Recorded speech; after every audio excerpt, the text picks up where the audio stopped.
Today we will be covering our marketing plan for Tide, a Procter & Gamble product. This presentation was put together by Aaron Rudez, Caden Conrad, Jaden Neese, and Jonathan LeGrand. This project is for our marketing class 3340-71. Tide was released in 1930, and in 1984 they released their first liquid detergent. Since then, Tide has been one of the top performers in the industry of detergents. They now have a capitalization of $42.86 billion. Alright, and this is going to be the SWOT analysis for Tide. Starting off with their strengths, they are very well known across the world. They sell in many different countries. They also have a price point that matches their value with the other companies too. Their market leader shows advertisement that is very clear and concise. Now, with their weaknesses, they do not have many diversity in their product. There's just not that many different Tide products out there. And then there are also many of other brands that sell their product for much cheaper than Tide. There is opportunity for the innovative market opportunity, and then there is also room for improvement for the technology side of it. There's also an untapped market too. For threats, there is price conflict with other companies that sell their product for much cheaper. There's also varying in the regulations with the detergents, and then there is also a shortage of skilled workforce. Tide's marketing objectives should be to grow their social media presence, improve product awareness in third world countries, increase revenue, and expand products into other industries. Tide's market objectives increase social media presence by 15% at the end of Q3. Tide can achieve this by partnering with social media companies and boosting posts. They need to increase revenue by 20% by the end of Q4. And finally, improve product awareness in third world countries by 30% by the end of Q4. They can accomplish this by connecting with companies and getting their products in the store. Marketing strategy. Targeting. Tide has a huge brand recognition and known as a leader in the industry. It's a strong product performer. Tide can use this marketing strategy to target families and households with children. They can emphasize how their stain removal and overall product performance with a low product cost and a strong brand name. Tide will target their main audience. Segregation. The main variables why people purchase Tide are personal preference, cost, availability, and product performance. One variable that Tide dominates is product availability. They're found in mostly all stores as well as online. Consumers usually buy items they're familiar with, and Tide has really made a name for themselves.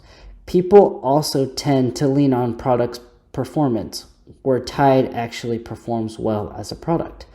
Tide produces a strong product with a reasonable cost, and if they continue, they will beat out many competitors for years to come. Okay, so this is the Tide marketing mix. The first thing is obviously going to be product. They offer tons of products. The main thing is obviously going to be laundry detergent. So this brand is. So they offer tons of different detergents. The main one, the most popular one, is going to be one by the name of Tide Original. That's going to be one of their most popular ones, as well as the Tide Pods. That is probably what this company is most known for. So, but besides those two products, they also have tons. They have tons that consumers can choose from liquid to powder to pods, all that stuff.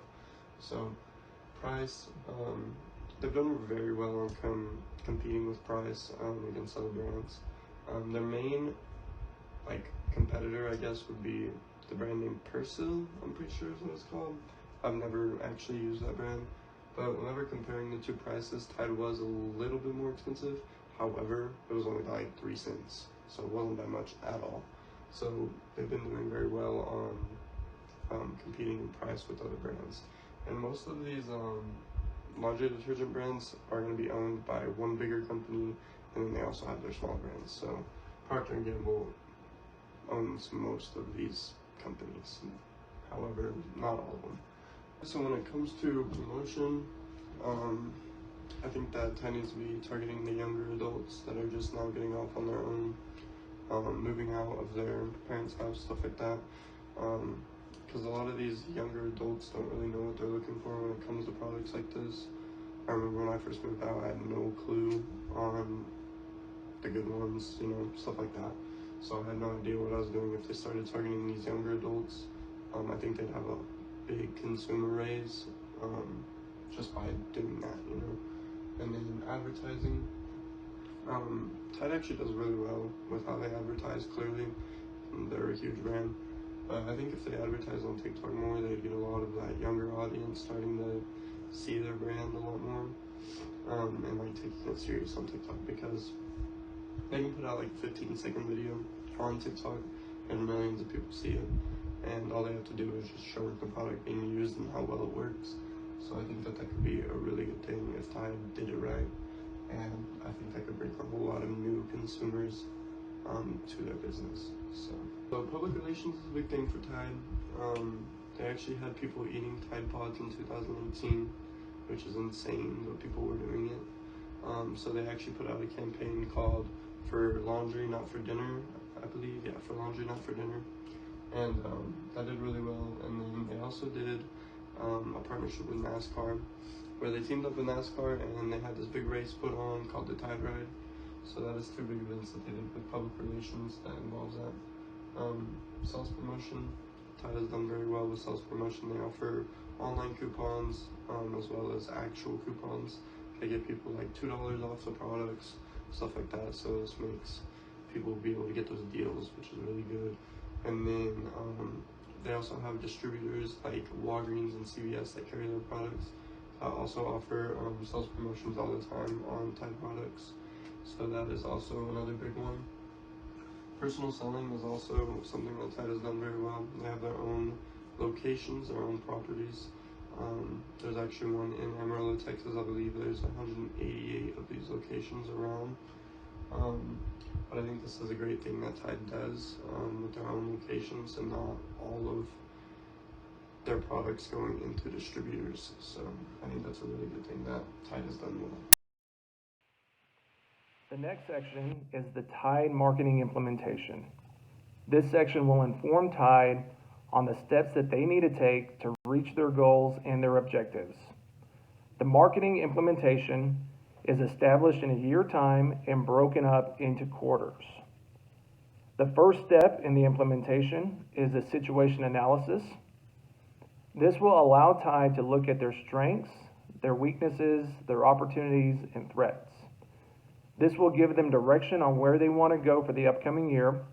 It will allow them to look at their weaknesses of what they need to work on, their opportunities on what markets need to be tapped into, and the threats of what their competitors are doing. The next step is market research.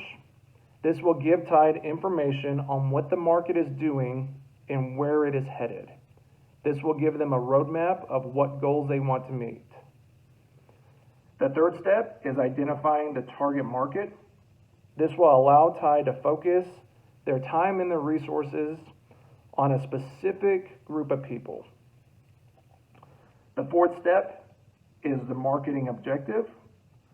Tide would set their marketing goals and establish a plan for what platforms that they would like to market through in this step. The fifth step is establishing their price points.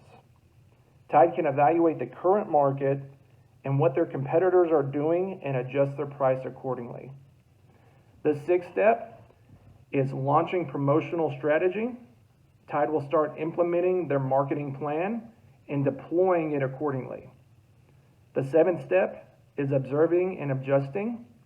This will allow Tide to observe the market strategy, adjust accordingly, and implement stuff or take away stuff that's not quite working properly. The final step is evaluation. Tide can evaluate their performance and get ready for next year and make the appropriate adjustments. Through this, Tide should be able to hit their goals and make their objectives for this year.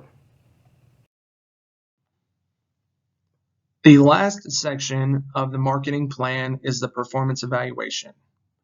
Tide's performance evaluation is broken up into two individual sections: the performance standards and the internal audit.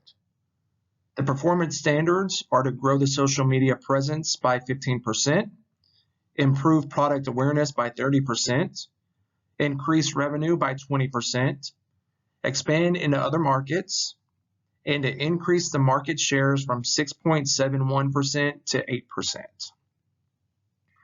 The internal audit will be conducted quarterly.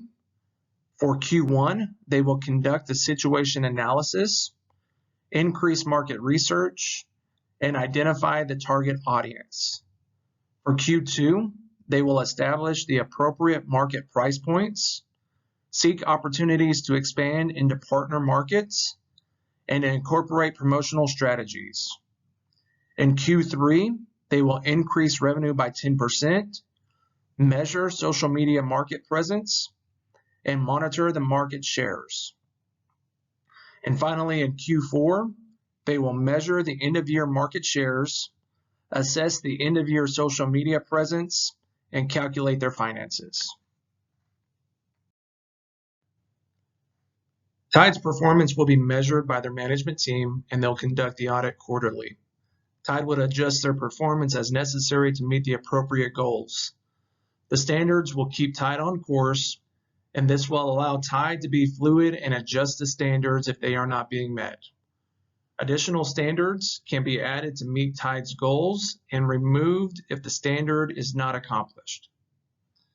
As information is collected from Tide's quarterly meetings and evaluated by the management team, then Tide can acknowledge the relationship between the marketing objectives and the performance evaluation.